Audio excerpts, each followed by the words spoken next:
Bonjour, c'est Luc, bienvenue dans cette nouvelle vidéo. Comme vous pouvez le voir, nouveau cadre, nouveau format.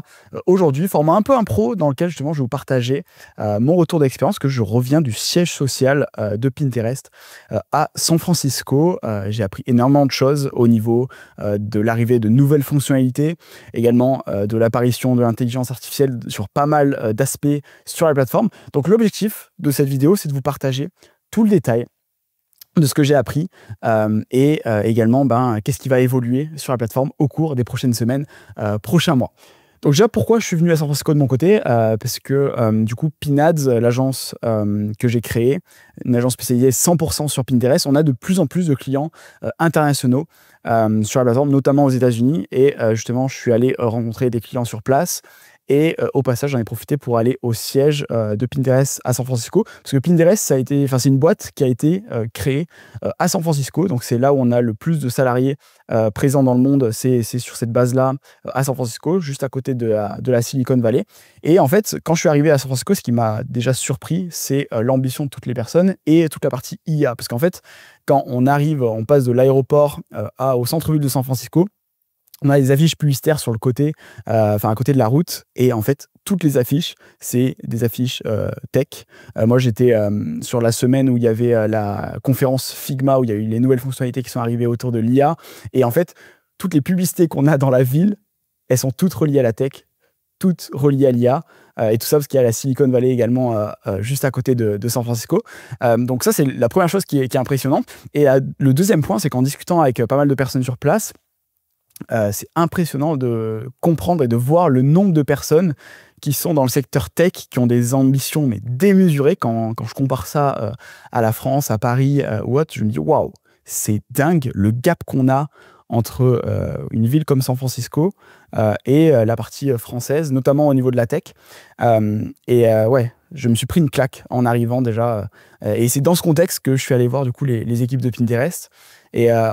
Et quand je suis arrivé au siège social,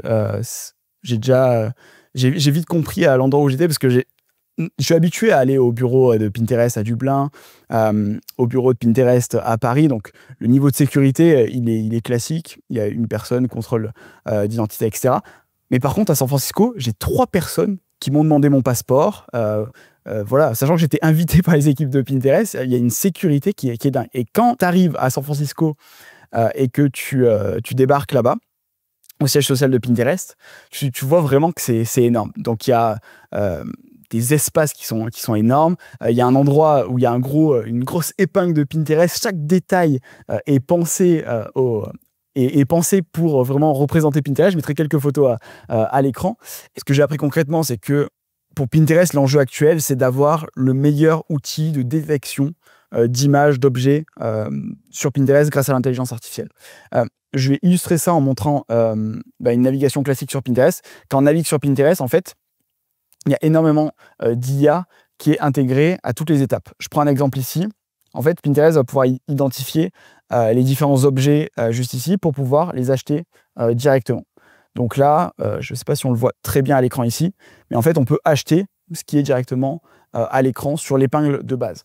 Et tous les discours, la majorité des discours en tout cas que j'ai eu des personnes en interne, c'est qu'il y a un gros travail qui est effectué en interne sur Pinterest pour rendre toutes les épingles achetables, qu'on puisse identifier, peu importe la résolution, peu importe l'environnement, chaque objet, pour que finalement chaque utilisateur puisse acheter les produits qu'il voit à l'écran. Donc Pinterest, c'est un peu un mix entre cette partie-là, IA, identification des objets, et toute la partie shopping qui arrive. Donc, c'est vraiment les focus du moment, et les focus qui sont déjà présents depuis plusieurs mois, mais c'est quelque chose qui est énormément accentué avec l'IA, parce que l'IA, justement, permet d'avoir plus de précision, plus de granularité au niveau de la recherche visuelle. Ça, c'est pour la partie produit. Après, l'IA, elle permet aussi de faire de la prédiction comportementale. Donc, quand on voit une épingle spécifique, quelle épingle j'ai envie de voir à la suite de ça? Donc, il y a des couches d'IA qui sont ajoutées sur cette partie-là. Et pour les personnes qui font de la publicité sur Pinterest, il y a Performance Plus, sur lequel justement il y a l'IA qui est intégrée. Il y a notamment Performance Plus créative, où on prend un objet quelconque et derrière on peut appliquer les fonds, les backgrounds automatisés avec de l'IA validé du coup par l'algorithme de Pinterest, et derrière on peut faire de la validation manuelle avec un humain. Je vous montrerai ça à l'écran directement. Donc ça, c'est également surpuissant, ça arrive, c'est en phase expérimentale actuellement. Donc il y a beaucoup de tests qui sont effectués à l'heure actuelle sur cette partie IA, sur cette partie shopping, pour justement qu'on ait un maximum de personnes qui font de la publicité, qui arrivent sur des gros niveaux de retour sur investissement. Et ce qui est bien, c'est que c'est des fonctionnalités qui vont être disponibles, pas uniquement pour les gros annonceurs, mais pour tout le monde. Et c'est un vrai enjeu que Pinterest a, que aussi bien des gros annonceurs que des personnes qui démarrent à 1 euro, 2 dollars par jour puissent se lancer et avoir de la performance. C'est un gros focus qu'ils ont de leur côté, de montrer que Pinterest amène de la performance. Ils aiment bien dire là-bas,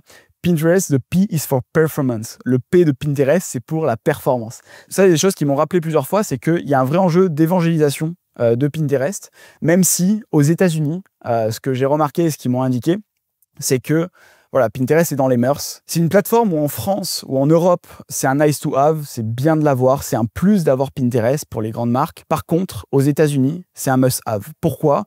Parce que Meta, Google, les coûts par clic aux États-Unis sont largement supérieurs à ce qu'on voit en Europe. Et du coup, toutes les marques ont fait le pivot de transitionner sur d'autres vecteurs de trafic, comme Pinterest, TikTok, Snapchat. Et du coup, Pinterest, c'est vraiment une plateforme qui est en place, avec des revenus, une courbe de croissance qui continue d'augmenter année après année. Et c'est là où j'ai vu la réelle différence avec la France, où on est encore chanceux d'avoir des CPM à 1 euro, 1,20 €. Tout dépend des typologies de campagne, mais on peut avoir vraiment, enfin en moyenne, nous on est à 1,20 €, 1,30 €. Et lors du Q4, dernier trimestre, la période où les CPM sont les plus hauts, on est aux alentours des 2 €, 2,20 € max en France. Et quand je parlais de ces CPM aux Américains, ils étaient en mode ouais, c'est fou, impossible d'avoir ça aux US. C'était le bon vieux temps, c'était en 2017, on arrivait à avoir ça, maintenant plus possible du tout. Et du coup, ça m'a fait prendre conscience que actuellement en France, on est chanceux parce qu'on a à la fois une plateforme shopping Pinterest qui est très forte en bas de funnel, avec des retours sur investissement de dingue comme je le partage dans mes vidéos. Et c'est aussi dû à la non-compétition qu'on a sur la plateforme. Il y a très peu de personnes finalement qui font de Pinterest, très peu de marques qui sont présentes. Et les seuls qui comprennent l'algorithme, qui arrivent justement à comprendre comment fonctionne la phase d'apprentissage. Et aux États-Unis, typiquement, la phase d'apprentissage, c'est une notion où l'algo va tester différentes poches d'audience, va tester différents ciblages, ça peut prendre quelques jours. Sur Pinterest en France, je parle d'une phase d'apprentissage qui dure 7, 10 jours. Aux États-Unis, cette phase d'apprentissage est beaucoup plus rapide, on parle de 3 à 5 jours. Donc on a un algorithme qui s'améliore mois après mois. Et sur Pinterest, en fait, on a ce combo-là actuellement en France où il n'y a pas forcément beaucoup de concurrence, très peu d'annonceurs dépensent vraiment des gros niveaux de dépenses. Et je le vois de mon côté en étant très proche au niveau des équipes de Pinterest. Tout ça avec une plateforme qui est ultra axée shopping, très bas de funnel, où la plateforme s'efforce d'aller chercher des conversions, les personnes achètent directement avec de l'optimisation en last click, etc. Donc voilà, je ne vais pas rentrer dans tous les détails techniques, mais en fait, ce voyage à San Francisco m'a fait prendre conscience qu'en France, on est vraiment chanceux, on n'a pas de concurrence, et en plus de ça, des fonctionnalités de dingue qui sont axées pour aller chercher du ROI. Et que finalement, dans quelques années, ce sera plus forcément le cas. Et s'il y a bien un moment pour en profiter, c'est bien maintenant. Donc voilà. En tout cas, si vous faites du Pinterest de votre côté, vous devez le voir que depuis ces derniers mois, dernières années, il y a eu beaucoup d'évolutions au niveau de la plateforme. Et c'est que le début. J'ai eu que des signaux positifs en allant voir les équipes sur place à San Francisco. Donc voilà. En tout cas, j'espère que cette vidéo vous a plu. Si c'est le cas, n'hésitez pas à me dire en commentaire si vous aimez bien ce format. Je pourrais faire d'autres vidéos à ce sujet parce que typiquement, j'ai appris beaucoup de choses beaucoup plus technique. Là, je suis resté très large au niveau des sujets, notamment au niveau des internal trimmers. Sur Pinterest, en fait, ce qui se passe, c'est qu'il y a certaines actions dans le BM, si vous les effectuez, ça va casser l'algo, vous allez repartir en phase d'apprentissage. C'est des détails beaucoup plus techniques, surtout quand vous êtes en phase de scaling, etc. Si vous souhaitez que j'aborde ces sujets, n'hésitez pas à me le dire en commentaire. Si vous aimez bien ce format et si vous souhaitez que j'aille plus loin sur des sujets un peu plus techniques, ce sera avec grand plaisir que je pourrai effectuer ces vidéos-là. Mais voilà, chaud d'avoir votre feedback de votre côté. Et puis sur ce, je vous dis à la prochaine dans une prochaine vidéo. C'était Luc. Ciao!